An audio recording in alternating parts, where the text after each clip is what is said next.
A graça e a paz de nosso Senhor Jesus. Oremos. Senhor Deus, Pai de nosso Senhor Jesus, na força da pessoa do Espírito Santo, nós celebramos a nossa vida diante dos Teus olhos. Celebramos, Senhor amado, que o nosso culto seja contínuo onde nós estivermos. Meu Pai, vem nos visitar em todos os afazeres do dia a dia. Esteja conosco, Pai. Eu oro pela alegria dos Teus filhos e filhas. Eu oro, Senhor, pela saúde dessa nação. Em nome de Jesus. Amém. Amados, temos um texto hoje a ser estudado no livro de 1 Timóteo, capítulo 4, verso 11 em diante. Diz assim: manda essas coisas e ensina-as.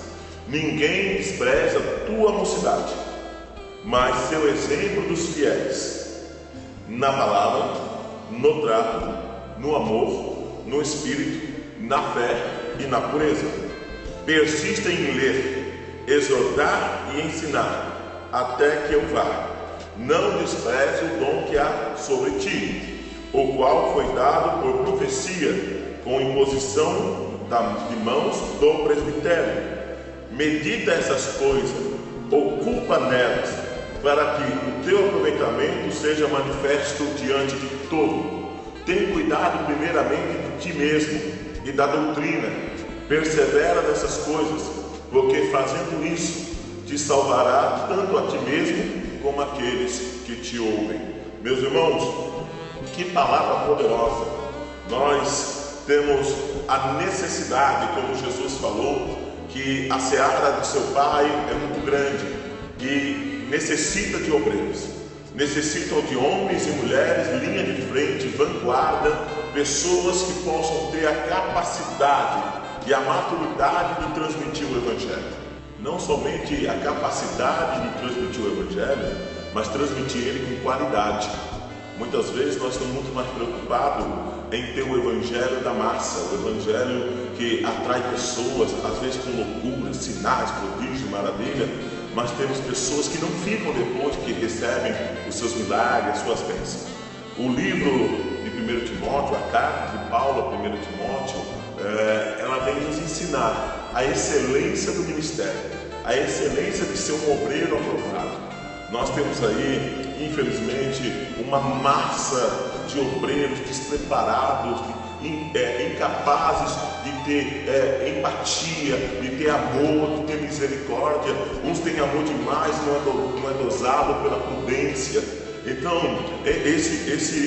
essa carta vem trazendo poderosamente essa palavra para obreiros e obreiras de qualidade. Nós podemos ter aqui agora algumas coisas que precisamos tratar. Primeira coisa, o objetivo de uma igreja viva, uma igreja congregacional, uma igreja que tem um compromisso com a sua comunidade local, uma igreja viva, uma comunidade viva, ela precisa ter um norte. Ela precisa ter um referencial. Ela não pode simplesmente viver do carisma de um líder. Ela não pode viver simplesmente do movimento sazonal de pessoas que entram e saem. A igreja ela tem que ser solidificada, consolidada, fundamentada em algo que não seja uma pessoa, que não seja Cristo. Muitas vezes nós damos muito poder para os homens e pouco poder para Deus dentro dessa igreja. Então, a primeira coisa que nessa epístola de Paulo, ele quer ensinar é que nós devemos voltar às fontes da nossa fé. Quais são os fundamentos da nossa fé?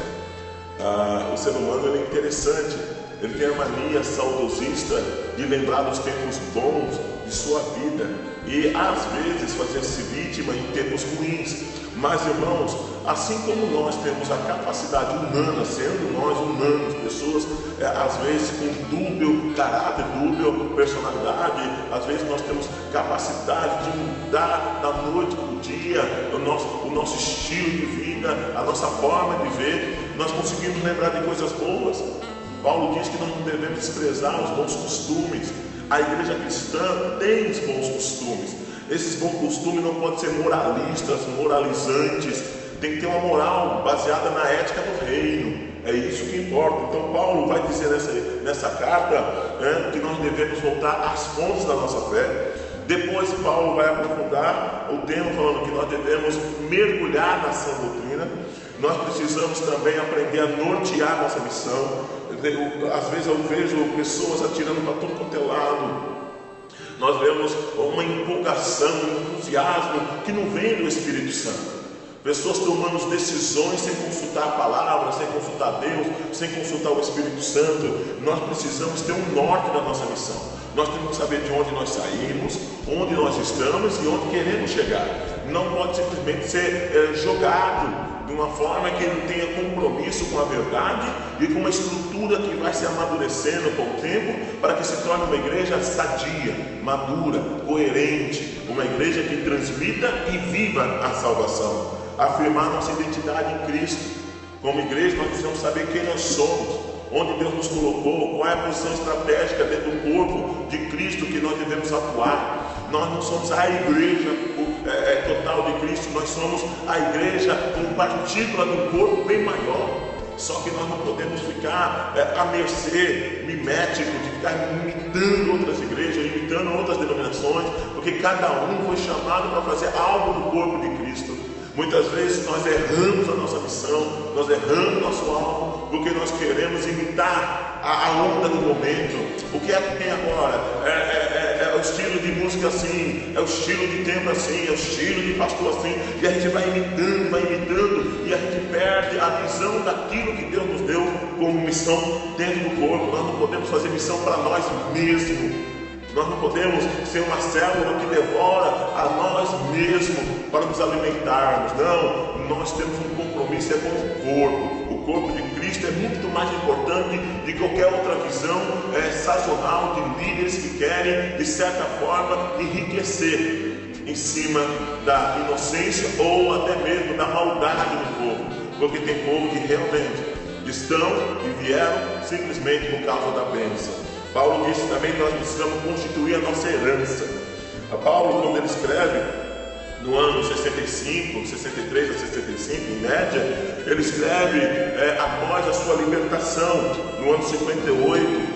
Paulo viveu martirizado mais ou menos no ano 64, 67. Ele escreve para Timóteo, capítulo 1, verso 2, a igreja de Éfeso. E o objetivo de Paulo nessa epístola, nessa carta, é combater primeiro as falsas doutrinas, depois os falsos mestres, incentivando a obra e a promoção da bondade e do amor dentro da igreja, encorajando Timóteo a não perder a sua vocação e não perder o foco da missão. Ele quer que cada um que leia essa carta receba de presente, um manual do ministério sadio. Há pessoas que, de certa forma, ela tem um ápice no ministério, se torna um grande pregador, um grande evangelista, um grande profeta, mas anos depois, as arduras da vida, as aflições da vida, coloca essas pessoas de joelho e no esquecimento. Aquilo que era tão produtivo durante 1, 2 ou 3 anos, de repente se torna algo no anonimato. A pessoa deixa de existir no corpo e ela fica se lamentando, lembrando tempos que foram bons. Mas nós temos aqui a diferença de Timóteo. Durante décadas ele viveu debaixo da autoridade do Evangelho e o ministério dele simplesmente foi produtivo.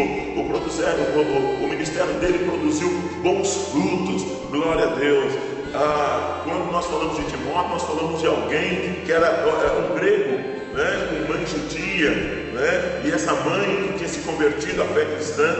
Eu acho maravilhoso que no livro diz Paulo que desde menininho Timóteo já havia aprendido com a mãe, com a avó, a sã doutrina, as primeiras letras. A avó e a mãe ensinaram as escrituras sagradas. Irmãos, nós temos uma geração de jovens totalmente anêmica em questão da palavra de Deus. Nós temos fast food da palavra, eu fui em algumas denominações, eu achei interessante uma denominação cheia de jovens, muito jovens. Eu amei, porque aqueles jovens não estão nas drogas, não estão na prostituição, não estão na bebida, mas ao mesmo tempo eu tive uma sensação ruim por causa da alienação. E eu vi uma pessoa ministrando a palavra de Deus sem compromisso com aquela palavra. E os jovens a cada 5 ou 10 minutos se levantavam e diziam: que palavra! E eu falei: meu Deus, será que é só eu que sou carnal aqui e todo mundo é espiritual? E a gente perguntava: mas cadê o conteúdo? Qual é a mensagem? Qual é o objetivo dessa pregação? E não tinha objetivo algum, era só para animar as massas. Então eu achei interessante, porque os jovens estão dentro da igreja, mas ao mesmo tempo, né, a igreja cheia de corações e mentes vazias. Eu achei um escândalo o pregador não se comprometer com a profundidade da palavra de Deus, mas cada qual aceita para si aquilo que é interessante para suprir o seu próprio ego, sua necessidade, sua carência afetiva ou espiritual. Nós não podemos julgar, mas sinceramente podemos observar, e a partir da palavra podemos constatar: as pessoas vão morrer de inanição dentro da igreja. Na casa do pão eles estão passando fome. Meu Deus, que Deus tenha misericórdia de nós. Então Timóteo, desde a sua meninice, era alimentado pela palavra. Irmão, se nós alimentamos nosso corpo 3, 4, 5 vezes ao dia, né? As 3 refeições, mais os lanches intermitentes, a gente quer que o corpo esteja com caloria o suficiente para andar e produzir. E por que nós não alimentamos nossa alma, nosso espírito de coisas edificantes, que nos faz sempre olhar para frente e para o alto? Nós temos um compromisso de aprender e ensinar a palavra de Deus. Paulo, quando conheceu Timóteo, ele já era convertido. Ele atentou também o ensino do Evangelho. Paulo recrutou e montou uma equipe com ele e Silas. Foi circuncidado por Paulo por causa da pressão da igreja ou formalidade da igreja de Jerusalém, que ainda não tinha se libertado totalmente do judaísmo, das prescrições legais de Moisés. O Evangelho, ele é a superação da lei, porque a lei ela não foi abdicada, a lei ela não foi anulada, mas a lei foi cumprida por Cristo na cruz do Calvário. A excelência da lei chegou ao limite máximo na cruz do Calvário. Tudo estava consumado. Não é que nós não devamos cumprir a lei do Antigo Testamento, não é que nós não devamos cumprir os 10 mandamentos, não, precisamos, exatamente porque nós conhecemos o Evangelho. É por isso que nós vivemos debaixo da lei, no sentido de cumprir toda a lei, mas não debaixo da lei no sentido de ser escravo dela. Nós somos livres, e pela liberdade Cristo nos chamou. A lei ela se tornou agora não o pilar principal, mas um adendo à graça que nós queremos viver na excelência da manifestação da glória do Evangelho de Deus. Glória a Deus. Então nós temos aí Paulo circuncidando Timóteo por causa de algumas formalidades. Ele foi separado por Paulo e consagrado como pastor. Ele foi pastor auxiliar em Filipos, Tessalônica, Bereia, Corinto e Éfeso, a última igreja até então. Ele era secretário de Paulo, ele auxiliava Paulo em todas essas igrejas. Irmão, um jovem obreiro obediente. Hoje é tão difícil. Os nossos jovens, obreiros que chegam na igreja, eles querem o staff do altar, eles querem o staff do microfone, eles querem só pregar. Ninguém mais quer começar de baixo.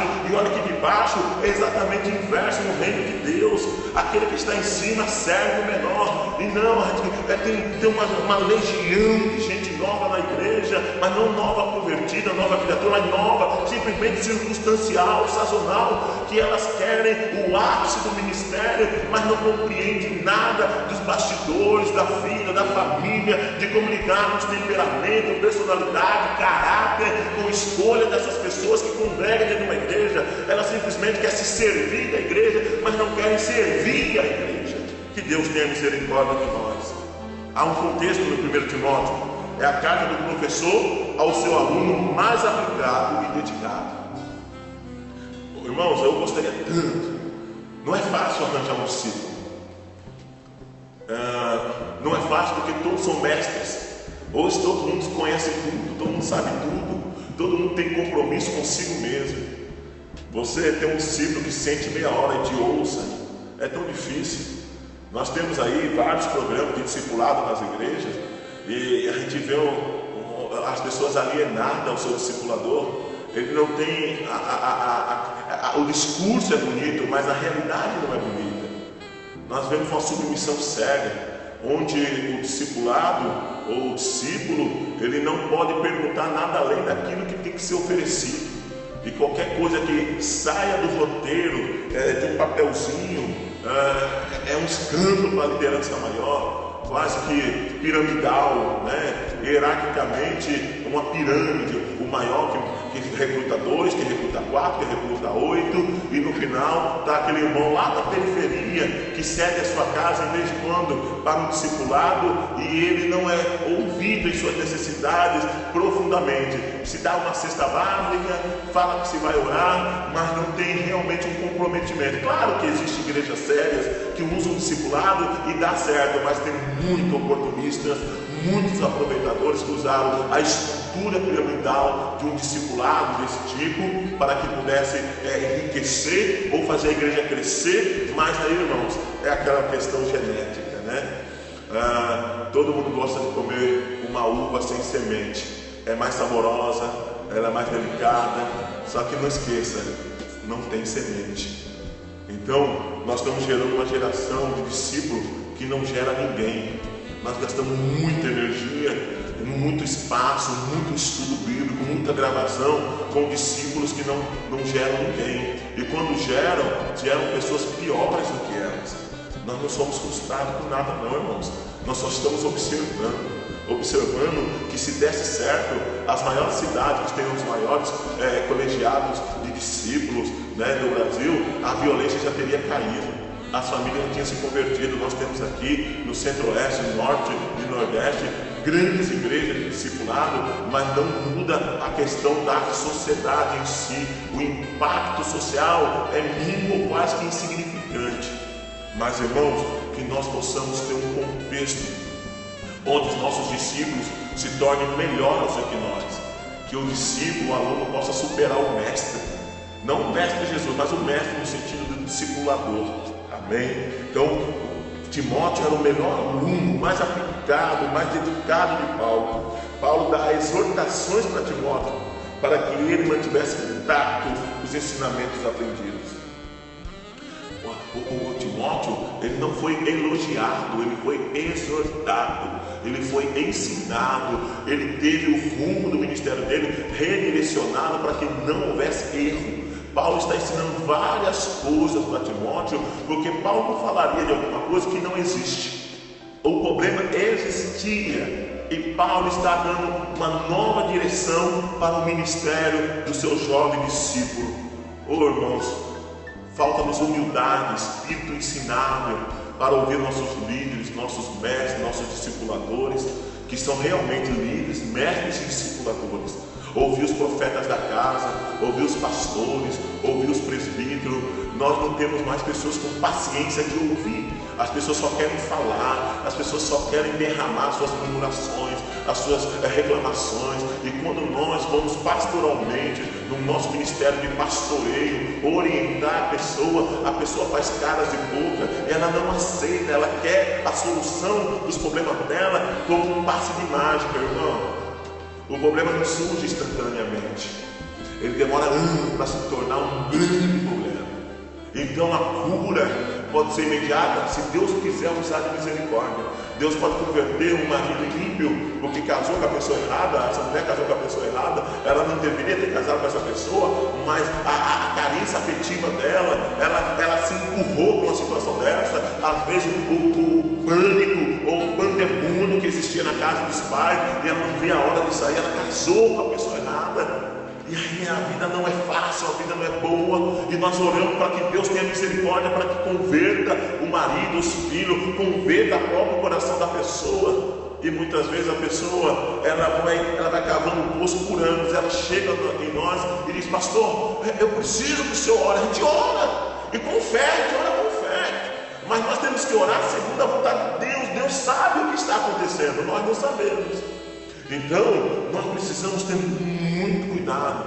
Essa geração não gosta de ser puxada a orelha, não gosta de ser ensinada. Você está falando e ela está te ignorando.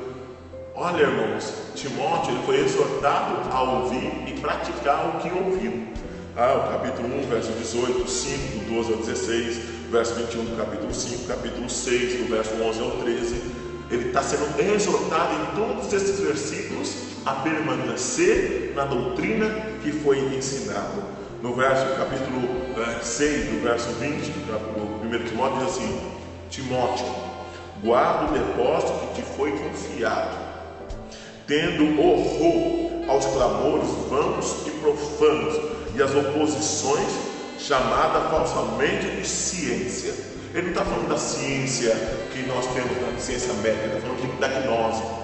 Pessoas que entravam na igreja e porque achavam que tinham conhecimento oculto, ou que Deus só falava profecia com elas, queriam manipular a igreja com aquele conhecimento que não era o evangelho. Era uma profecia estranha, aquela prática que Paulo havia ensinado a Timóteo. Pessoas que entravam e diziam: não, eu tenho conhecimento para você entrar no céu. Eu tenho uma revelação, eu tenho uma palavra de Deus que Deus me revelou. Ele está falando exatamente isso. Cuidado com essa ciência, essa revelação, essa gnose, essa capacidade dos gnósticos entrarem na casa e fazer uma bagunça. Irmãos, é o pastor que tem que estar atento ao estado de suas ovelhas. O pastor tem que tomar muito cuidado para quem ele cede o altar para pregar, quem ele envia nas casas, com quem ele ora, com quem ele confessa situações da igreja. Oh, irmão, tem pessoas e pessoas. O próprio Jesus, ele não era ingênuo, ele disse que no campo tem joio e trigo, no mar tem todo tipo de rei, de peixe, no rebanho tem bode e ovelha. Então, não sou eu, Marcos José Martins, um pastor da periferia de Diadema, que vou falar o contrário do que o meu mestre ensinou. Não pode haver em mim nenhum tipo de ingenuidade sobre nada disso. Então eu tenho que estar atento ao estado do rebanho que Deus me delegou a função de cuidar para ele. Amém? O contexto então, Paulo, capítulo 3, verso 14, aqui diz assim: o propósito de Paulo é claro para Timóteo: escrevo-te estas coisas, para que saiba como você convém andar na casa de Deus. Como convém andar na casa de Deus. Essa casa de Deus, que é a igreja do Deus vivo, a coluna e a firmeza da verdade. Paulo está ensinando a Timóteo como ele deve andar, como ele deve se comportar, como é que ele deve fazer as coisas da maneira certa. Não somente Paulo está falando para Timóteo, mas para a comunidade que Timóteo está pastoreando. Amém? Primeira constatação aqui que nós temos: a igreja de Deus é instrumento de Deus vivo para espalhar o evangelho do reino. Aqui não é para espalhar fofoca, conversinha. Irmãos, a igreja é o último lugar onde nós queremos ter a função na alma. É o último lugar que nós queremos nosso nome circulando na boca daquelas pessoas que deviam estar orando por nós. É o último lugar. As pessoas vêm na casa de Deus, no santuário, no templo, no tabernáculo, não importa como você chama, onde você vai, mas a igreja, como um espaço físico e geográfico, e em primeiro lugar uma igreja mística e espiritual, é o lugar onde as pessoas vêm para sair da rotina da casa, sair dos problemas da vida, da firma. E quando chega na igreja, tem aquela corda, aquela panelinha do grupo de mulheres, tem aquela panelinha do grupo de jovem, e existe boicote proposital dos obreiros ao pastor e do pastor aos obreiros. Que igreja é essa? Eu te falo, meu irmão, que se essa igreja não se emendar, eu falo igual o João falou no Apocalipse: sai dela, povo meu. Vocês vão se destruir mutuamente. De vez de viver o amor mutuamente, estão se destruindo mutuamente. O sangue do Cordeiro, o nome de Jesus tem poder. Então, Paulo está dizendo isso. A igreja é instrumento de Deus, não para espalhar mentiras, fofoca, confusão, fermentação. Eu tenho horror quando alguém me puxa: vem cá, pastor, e puxa minha mão e cochicha. Eu odeio cochicho dentro da igreja, cochicho no cantinho, 2 ou 3 pessoas cochichando. Aqui não é lugar para isso. Nós somos instrumento do Deus vivo para espalhar a santidade, o evangelho, a graça de nosso Senhor Jesus. Nós não temos um compromisso com a mentira, nós temos compromisso com a verdade. E nós não temos compromisso com as obras da carne, mas nós temos compromisso com o fruto do Espírito. Aleluia! A igreja, para que possa se tornar o instrumento de Deus na terra, A igreja, ela necessita viver a unidade entre os irmãos. Tem que viver a união, a comunhão. Não é comunhão, é comunhão. Você tem que tratar o seu irmão como você gostaria de ser tratado. Eu estou nessa história de ser pastor há 20 anos, cuidando de rebanho, cuidando de grupos. Quando não estava pastoreando uma igreja, estava pastoreando vidas. Então, eu vejo pessoas, não sei como falar sem ser ofensivo, pessoas tão infantis. Então o irmão dela, na fé, está doente, ela nunca foi visitar, pede sua oração, nunca ora. Mas quando essa pessoa fica doente, quando essa pessoa não aparece na igreja, ela é tão infantil, ela chega à linha da mediocridade, de falar que ninguém se preocupou com ela. Jesus diz assim: faça ao outro o que você gostaria, pretérito do futuro, gostaria que o outro fizesse a você. Então nós não semeamos e queremos colher. Nós não plantamos e não queremos ceifar. Queremos ceifar, irmãos. Nós só podemos colher aquilo que nós plantamos. Se você planta fofoca, você vai ser vítima de fofoca. Se você planta amor, você vai ser alvo do amor de alguém. Se você planta misericórdia, a misericórdia vai te alcançar. Agora, não queira receber aquilo que você não plantou. Não queira receber aquilo que você não ofertou. Não queira receber aquilo que você não deu.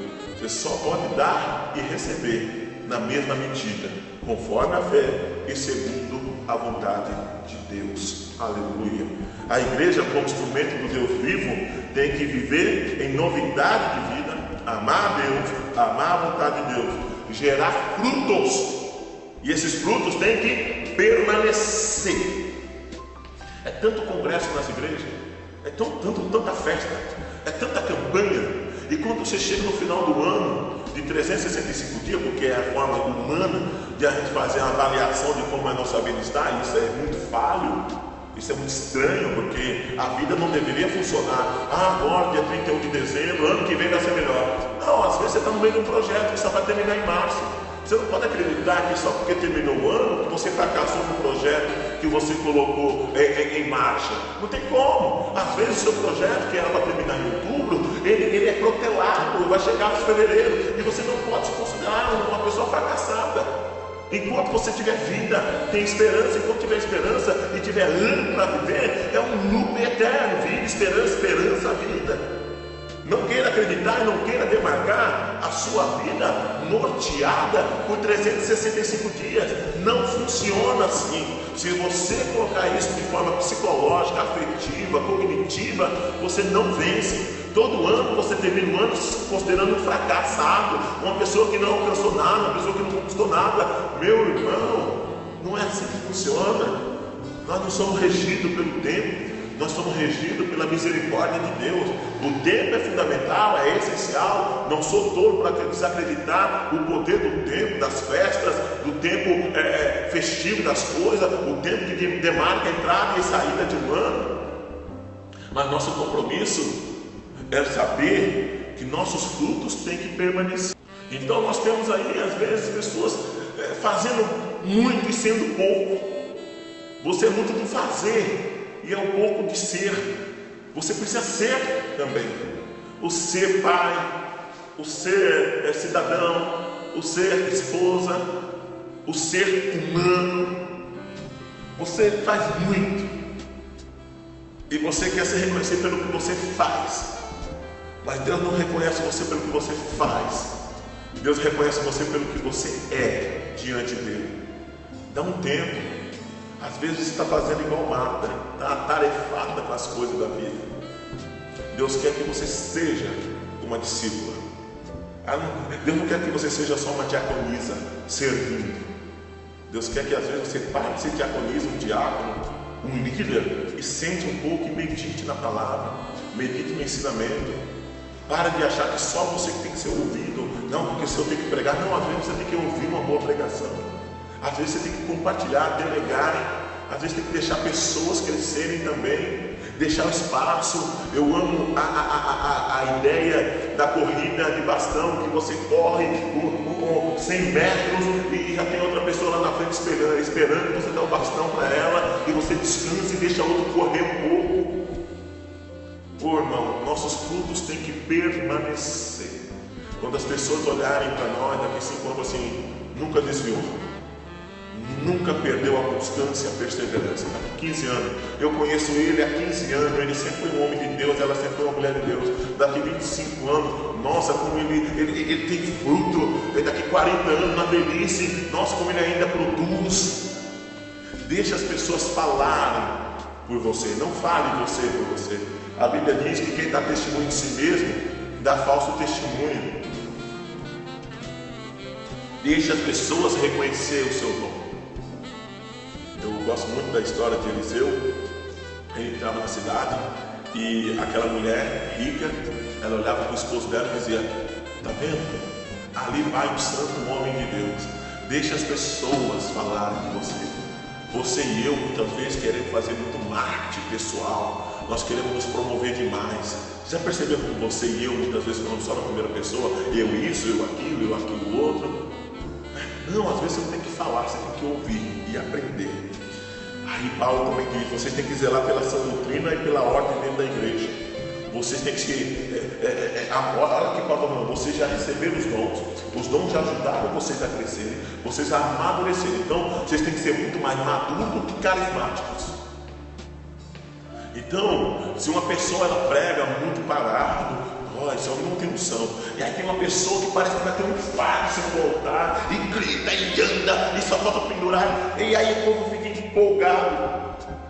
Aí eu sou chato, e às vezes eu observo aquela situação, e eu falo: Deus, mas qual é a mensagem?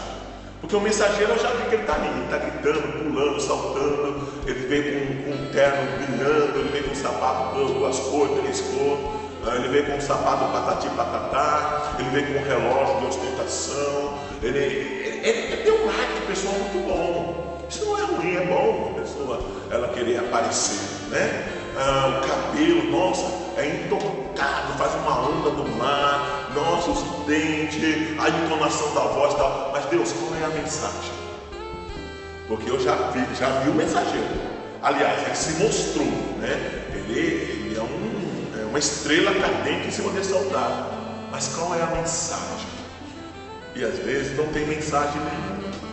Continuamos. A segunda constatação, depois que a igreja tem que ser um instrumento do Deus vivo para espalhar o Evangelho, a segunda, a igreja deve compreender a necessidade de formar uma liderança piedosa, experiente e madura em qualquer área da vida da igreja e da vida social.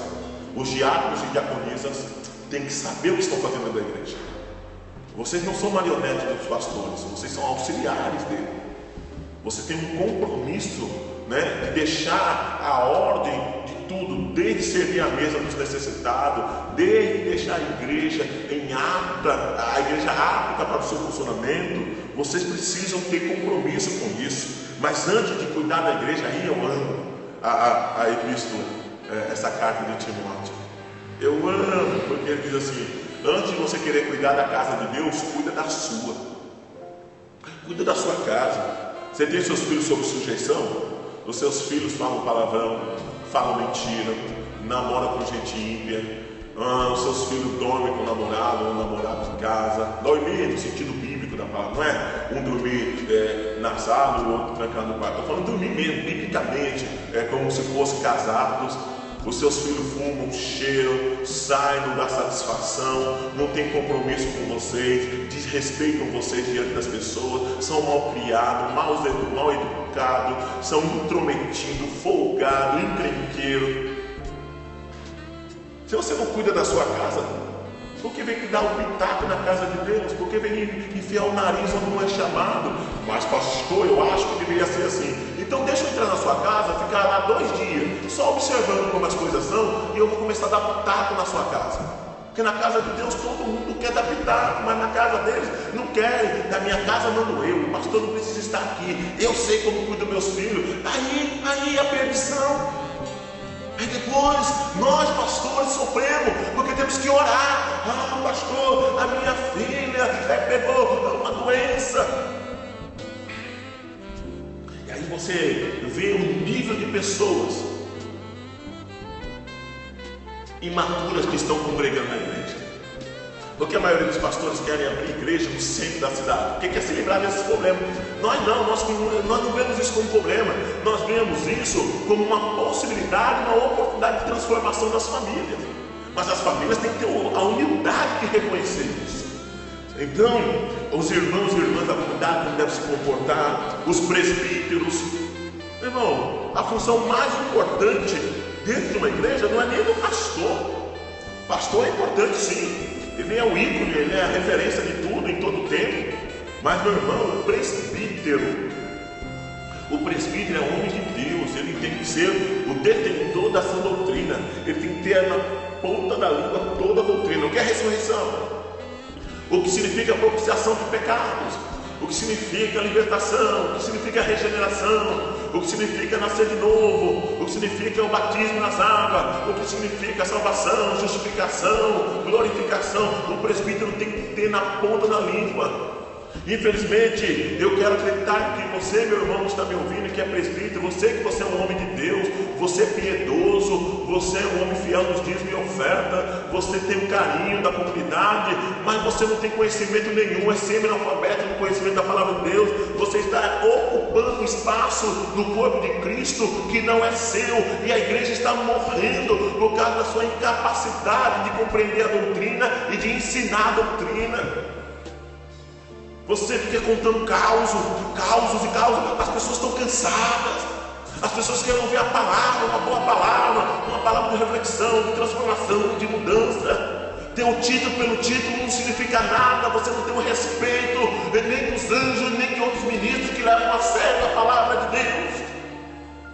Assume o compromisso, já que você não pode deixar de ser presbítero, porque a unção é irrevogável. Pelo amor de Deus, tenha humildade de aprender mais, de estudar mais, de correr atrás de pessoas e instituições que possam te ensinar a ser um obreiro legítimo, e não um obreiro porque deu um bom dízimo, ou porque é um obreiro que está na casa há 20 anos, e aí como se fosse um plano de carreira, foi sendo promovido de porteiro a cooperador, diácono, presbítero. Ô irmão, a seriedade de ser um presbítero é uma coisa tremenda no reino de Deus.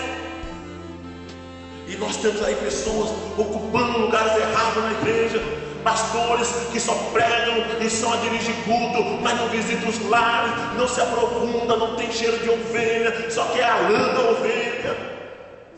Tem que ter compromisso com a comunidade, é dar a vida para a comunidade. Zoé, trazer vida, possibilidade de vida. O bom pastor dá a vida pelas suas ovelhas, ou seja, ele proporciona que as suas ovelhas tenham um pasto verdejante, que tenha águas tranquilas, que saia do aprisco com segurança. Paulo está falando isso, um obreiro de excelência, ele não pode ser. No mundo pentecostal é incrível como nós adoramos títulos. Pessoas inúteis em tudo que fazem, tudo que falam, não produzem nada de importante, os frutos não permanecem, a igreja é sempre problemática, a igreja enche, a igreja vazia. Você pega um pastor, dá uma igreja de 100 pessoas para ele é tão arrogante, tão estúpido, tão autoritário, que quando você vai visitar a congregação só tem 10, e ele ainda é tão arrogante que diz que Deus balançou a figueira, ele é um incapaz, e mais incapaz é quem colocou ele na frente. Paulo está falando sobre tudo isso. Ele está chamando a atenção da igreja, para que a igreja tenha compromisso, em primeiro, ser instrumento de Deus, em segundo lugar, manter a estrutura e a ordem da igreja. Paulo ensina sobre como os ricos e os pobres devem se comportar, os patrões e empregados. Paulo também agora ele traz uma outro ensinamento. Ele diz que devemos evitar algumas coisas dentro da igreja. Primeiro, capítulo 1, verso 4 de 1 Timóteo: não dê ouvido a fábulas e especulações. Os que mais odeiam a teologia e os teólogos são os que mais especulam. Os que menos dizimam e ofertam são os que mais se especulam dentro da igreja. É fermentação, é laço do diabo, filhos de Satanás, raça de víboras. Paulo está ensinando a Timóteo a não ser ingênuo, para não dar conversinha para quem vem com conversinha fiada. Não dá nem atenção para essas pessoas. Atenção no sentido de levar a sério. A atenção a gente sempre vai dar porque faz parte do ministério pastoral. Rejeita as fábulas e superstições. Se você quebrar a corrente, Deus não vai te abençoar. Superstição. Irmãos, os crentes têm um monte de superstição. A gente critica nossos irmãos católicos, os espíritas, outras religiões, mas nós evangélicos, se nós fôssemos comparar nossa fala com aquilo que a Bíblia ensina, nós seríamos pegos como apóstolos, hereges e filhos da mentira. Misericórdia. Não despreze o dom de Deus. O dom aqui é dom ministerial. Capítulo 4, verso 14. Ele teve imposição de mão e foi ungido pelo presbitério, pelos profetas da igreja. E profeta aqui não é o que eis que digo, é a palavra profetar, que quer dizer aqueles que têm o exercício do ensino da palavra dentro da igreja. A palavra escrita, irmão, não é a palavra revelada no sentido de dom de profecia. Aqui é um dom ministerial. Não repreenda os idosos, capítulo 5, verso 1. Exorta os idosos com amor. Não aceita acusação contra nenhum ministro. Aí chega alguém aqui na minha sala pastoral e diz: pastor, eu vi o presbítero fulano dentro do bar. Eu falei: tá bom, meu irmão, eu vou chamar o presbítero, né? É uma hipótese, isso não aconteceu. Eu vou chamar o presbítero: o irmão pode ser testemunha? Não, pastor, não me envolva com esse problema. Mas, irmão, eu não vi. Como é que eu posso disciplinar alguém que eu não vi bebendo e você que é a única testemunha que viu bebendo? Você não quer ser? Você quer? Eu não estou entendendo. Ah, mas o pastor tem que tomar atitude. Eu falei: não, você tem que me ajudar a tomar atitude. E aí ele não põe. Aí a gente não toma atitude porque a gente não tem prova, não tem testemunho. Ele acha na infantilidade ministerial dele que eu tenho que tomar atitude. E se eu não tomo atitude, eu sou frouxo. Eu sou um pastor que não leva a sério o ministério. Será que sou eu que não levo a sério o ministério? Ou é a pessoa que está ao meu lado, que diz que é meu auxiliar e quer me colocar numa situação constrangedora? Eu chego no presbítero: vamos lá, João, vem cá. Eu estou sabendo que falaram que você está bebendo. Quem foi, pastor? Porque o João, assim como o outro, não é humilde para reconhecer, e o outro não é humilde para ajudar a corrigir o erro. E o João, ele vai subir a estribeira, ele vai subir no salto. E ele vai falar para mim: eu vou processar o senhor porque o senhor não sabe de nada. E eu vou chamar outra pessoa e aí o que acontece? Eu dividi minha igreja por causa de 2 obreiros ridiculamente infantis. E aí nós somos cobrados todos os dias por pessoas que não poderão nos cobrar isso aqui. Pessoas que não têm caráter, pessoas que não têm compromisso com a verdade, pessoas que não têm compromisso com a realidade do Evangelho. E aqui Paulo diz: não aceite acusação contra nenhum ministro. E ele diz: a não ser por 2 ou 3 testemunhas. E as pessoas querem que a gente corrija. Eu vi fulano, filho da Dona Maria, cheirando. Aí eu falo assim: vamos chamar o filho da Dona Maria, mas eu não tenho testemunha. E, meu irmão, vocês cristãos, vocês são estranhos.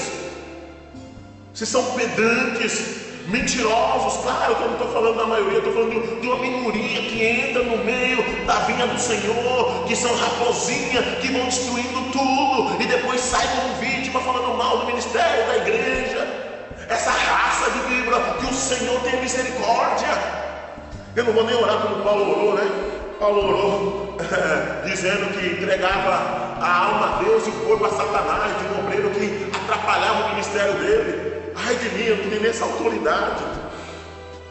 Não aceite acusação contra o ministro. Não seja autoritário nem preconceituoso. Capítulo 5, verso 21. Não faça acepção de pessoas. Seja sempre imparcial. Eu acho lindo quando uma ovelha gorda, arrogante, chega no meu escritório e diz: pastor, fulano, isso. E eu falo: você quer que eu faça o que com ele? Tem que disciplinar, pastor. Esse tipo de pessoa não pode ficar dentro da igreja. Ele vai ficar onde? Dentro do bar? Da biqueira? Do prostíbulo? Não é de lá que nós tiramos elas? A igreja não é um hospital? A igreja não é para servir? Jesus diz: quando um irmão pecar, você vai lá e avisa ele, nunca aguenta com o pastor. Aí se ele continua a pecar, você dá um testemunho, porque precisa de 2 testemunhas, e avisa ele. Se ele continuar errando, aí você traz a igreja. E quando ele continuar errando, com a igreja sabendo, trata ele como publicano ou como pagão. Ou seja, começa o processo de evangelização tudo de novo. Não está falando põe para fora da igreja, porque ele não está pecando contra a igreja, ele está pecando contra ele mesmo. Quando é que a gente tem que colocar um apóstata, um herege para falar da igreja? Quando ele peca contra a igreja. O corpo, a sanidade, a unidade, a comunhão da igreja. Aí Paulo recomenda, põe para fora. Põe para fora, que isso aí está estragando toda a igreja. Mas quando a pessoa peca contra si mesmo, nós somos os médicos, nós somos selecionados por Deus para fazer missão, os missionários, evangelizar, os evangelistas, cuidar de pessoas, os pastores. Vocês querem coisas que vocês inventaram e estão exigindo de nós uma coisa que vocês não praticam. E quando vocês são alvo disso que vocês gostam de fazer com o outro, vocês se fazem vítima. Que o sangue de Jesus tem poder sobre a nossa vida. Não impõe a mão precipitadamente sobre ninguém. Pastor, eu sei pregar e eu quero pregar. Tá bom, prega aqui para mim. Aí você vê que a pessoa não tem profundidade em nada do que ela está falando. Papagaio de pirata. Ela viu a pregação, achou bonita e repetiu. Se eu fizer uma sabatina de 5 minutos sobre aquilo que ela está pregando, ela se perde toda. E ela quer a autoridade, ela quer a permissão do ministério pastoral, do pastor da igreja, para subir no altar, para alimentar as ovelhas com um alimento que não é alimento. E as ovelhas morrem. Amém? Devemos evitar a parte daqueles que rejeitam a sã doutrina, capítulo 6, verso 4. A parte daqueles que vivem contendo e dissensões dentro da igreja, capítulo 6, verso 5. Afaste-se daqueles que mostram gananciosos e desejam ficar ricos com o ministério, capítulo 6, verso 5 ao 11. Falou nada. Meu irmão, no dia que você vier ministrar na nossa igreja, pode ter certeza, eu tenho um coração e a minha igreja tem um coração que oferta. Nós vamos te dar oferta, você não precisa pedir oferta, nós vamos te dar. Se você pedir oferta, nem passa na frente da nossa igreja, da nossa comunidade. Não passa, porque se você quer ser um pregador profissional, que viva também para cuidar dos órfãos, dos necessitados, das viúvas, das pessoas que moram embaixo de adulto. Você passa uma pregação, você me cobra R$600 para pregar 1 hora, uma coisa que qualquer outro ministro com a mesma autoridade pregaria, só porque você tem um nome no mercado, gospel. No dia que eu te convidar, e se eu te convidar, deixa que eu te dou a oferta. Não pede oferta para mim não. Se pedir, irmão, você é um anticristo, você é um falso profeta, você é um filho de Belial, você é satânico, porque você não pode tomar da igreja aquilo que a igreja não te ofereceu, mas aquilo que a igreja te oferecer, receba de bom grado. Se você quer viver nas custas da igreja, então sirva a igreja, não se sirva da igreja. Que Deus tenha misericórdia da tua alma, para que você não desvie do caminho e vá para o inferno com essa ganância de querer ficar rico com o ministério. Que Deus tenha misericórdia de você e de todos aqueles que estão inspirando você a fazer isso. Amém? Conversas vãs e profanas que produzem falso conhecimento de tudo que tem a ver com Deus. Capítulo 6, verso 20. Estou terminando agora. E Paulo termina com mais algumas outras exortações. Primeiro, ordena os outros que não ensinam outra doutrina que não seja a verdadeira doutrina de Cristo. Capítulo 1, verso 3. A única coisa que tem que ser ensinada dentro da igreja é a doutrina de Cristo, é a doutrina do Evangelho, é a doutrina de Deus. Qualquer coisa que fuja dessa realidade, fuja dessa igreja. Como é que pode, meu irmão? Você entra numa igreja, 1 hora de culto, 50 minutos pedindo dinheiro. Você não se tocou que essa igreja não é para você?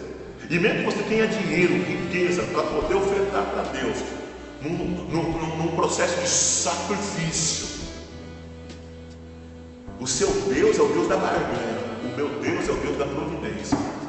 O meu Deus sabe, se eu der uma oferta tanto, e se der de coração, Ele vai restituir. Ele não quer que eu restitua em testemunho na televisão para enganar milhões. Um ganha, 10 milhões são enganados. Misericórdia. A sua fé é uma fé de barganha. Quem você acha que no dia do juízo final, você diante do trono de Deus e Deus mostrar a cena, você contando testemunho para poder promover instituição? Por que você não ficou rico e foi cuidar do orfanato, dos órfãos? Não, você quer aparecer. Você barganhou com Deus. O meu Deus não é o Deus da barganha. O meu Deus é o Deus da provisão, é o Deus da providência. O meu Deus odeia a pobreza. Eu também odeio a pobreza. Mas meu Deus, Ele sabe muito bem, cada um, porque tem o que tem ou deixa de ter o que não tem. Então que Deus tenha misericórdia Eu quero estar no dia lá, do lado da direita, observando, não julgando, sempre observando. Quantas pessoas não vão estar com o nome no livro da vida, mas vão estar só com o nome nos livros e serão condenados por suas obras, inclusive a falsa piedade cristã. Ensine somente o Evangelho de Cristo que salva. Não existe outro, não ensine outro Evangelho, só o Evangelho que salva. Capítulos 2 e 1. Ore e interceda por todos. Capítulo 3, do verso 1 ao 15. Escolha líderes que sejam dignos em todos os modos de viver. A pessoa tem que ter caráter, bom testemunho, tem que provar o obreiro. Você tem que provar o obreiro. Você tem que ver até o limite que ele vai, na irritabilidade, na ira, na vingança, na conversinha fiada, nas piadinhas, na discriminação, na misoginia, ou seja, tratar as mulheres. Então toma cuidado. E aí continua. Ensine insistentemente a sã doutrina. Toda vez que você encontrar um membro da igreja, ensina a doutrina. Se tiver oportunidade, fale sobre a doutrina. Se ele estiver desviando o pensamento sobre o que é doutrina, ensine a doutrina. Exercite na prática da piedade. Seja uma pessoa que seja deliberada, uma pessoa que ofereça, uma pessoa que dá sem olhar, que a mão direita fizer, a esquerda não saiba. E por fim, Paulo termina no capítulo 4, verso 12, dando algumas indicações como: seja o exemplo na palavra, não só na palavra pregada, mas na palavra. Se você tem a sua palavra, cumpra a sua palavra, mesmo que você perca dinheiro, mas não perca o seu testemunho. No trato com as pessoas, para de fazer acepção de pessoas, para de ser arrogante dentro da igreja, para de ser arrogante dentro de casa. No trato, no amor cristão, trate todos como necessariamente novos convertidos, mas em fase de maturidade. No espírito, seja o exemplo no espírito, espírito brando, amoroso, conciliador. Não jogue os membros contra os membros do pastor. Quando o pastor começa a perceber que está perdendo o poder dentro da igreja, ele começa a fermentar um grupo contra o outro para continuar no poder. Que Deus tenha misericórdia da tua alma. E vocês não se rebeliem contra o seu pastor. Não está contente, chama no canto, conversa. Se o pastor for arrogante, autoritário, e ele não quer ver a verdade, pede a bênção, vai congregar numa igreja saudável. Para com essa palhaçada. O meu tempo aqui não terminou, irmão. O seu tempo é tempo de servir a obra de Deus. Você está gastando tempo em querer resolver problema que o pastor não está nem aí para resolver. Tem orfanato para você cuidar, tem hospital para visitar, tem encarcerado para você ver, tem viúva para você sustentar. E você está falando que seu tempo não terminou, irmão. Se você não tem espaço nessa igreja, sai fora. Se você realmente é sincero e quer trabalhar, e o pastor é autoritário, sai fora, mas nunca se rebelia contra ele. Deixa que ele dará conta para Deus, na pureza, na santidade. Permaneça-se sempre puro, 5:22, e restabeleça sempre o rumo do seu ministério. Você e eu que falo, você que me ouve, nem você nem eu somos donos da verdade, somos supra-sumo da verdade e nem estamos acima da verdade. Quantas vezes eu tive na minha jornada ministerial, pastoral, do pastoreio, do pastorado, revisitar a estratégia, repensar tudo de novo, aprender com os erros, ter experiência e perceber o que Deus queria de mim. Não perde o foco da missão e sempre peça para que o Espírito Santo possa dar rumos para o seu ministério. Senhor Deus, Pai de nosso Senhor Jesus, muito obrigado por essa palavra. Alguns do outro lado vão dizer que é uma palavra dura, um cajadada, Senhor, mas não é verdade. A tua palavra é a tua palavra. Seja ela chamada um stand-up gospel, como virou moda aí no YouTube, com piadinhas preconceituosas, ou aqueles que querem pregar por honra, outros que pregam por desonra, outros que querem pregar para ficar rico, outros que querem enriquecer a comunidade com a palavra. Não importa, Senhor, o Evangelho tem que ser pregado, com escândalo ou sem escândalo. O Evangelho importa ser pregado. Um dia lá só vai separar bode de ovelha. Esse é o seu papel. O meu papel é me posicionar em algum lugar. Eu creio que o lugar que estou posicionado é esse, e é esse que eu vou ficar, pregando a verdade da tua palavra. Ainda que os fracos na fé, ainda que os meninos inconstantes na doutrina achem que é uma palavra dura, mas sim uma palavra que alimenta a alma de crente maduro. Em nome de Jesus, em Cristo. com Cristo e por Cristo. Eu agradeço essa oportunidade.